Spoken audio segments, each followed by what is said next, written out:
I wrote down a few notes because I have a perpetual case of mommy brain. This is what our life looks like when all 7 of our babysitters are occupied.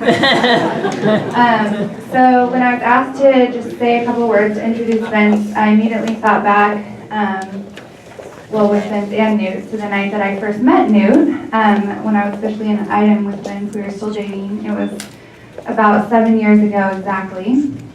And of course it wasn't just a handshake, it was a formal dinner, an intimate dinner with Newt, his wife Callista, and they've become great friends, a Supreme Court Justice and his wife, and about 6 or 8 other high-profile, influential people. And of course they split up couples, so we were all, Vince and I were separated.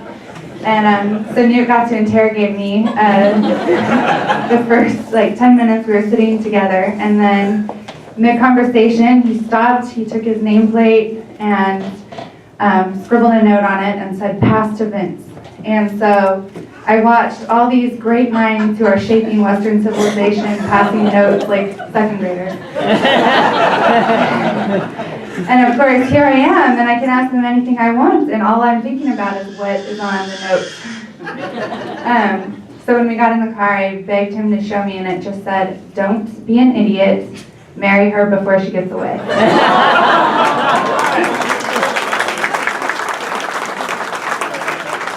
And I think at that point we already knew we wanted to get married. So looking forward 7 years, there's some things that are not a surprise. It's not a surprise we got married. It's not a surprise we have 3 kids under 5. We knew we wanted a big family. And it is a surprise that we're engaged together as a family in this race for state senate. It wasn't something I necessarily saw coming. And to be honest, when we started talking about it late last year, I wasn't initially a fan. My first impulse was not, "You know what, babe, we have 3 kids under the age of 5. You work full-time, I work part-time. We are definitely not busy enough. So let's have you run for office."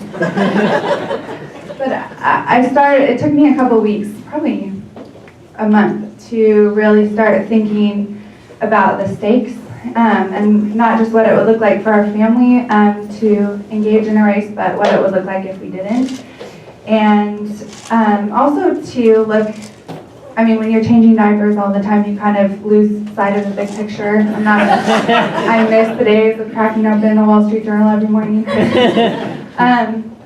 But really starting to think about what the future looks like and what trajectory we're on for our kids and what we're going to be giving to them as an inheritance when we're not here.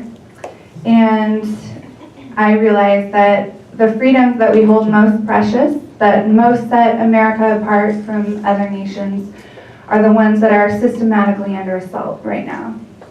And in our form of government, the states are meant to be a bastion of liberty against the overreach of an ambitious federal government. And I believe that Vince is uniquely qualified.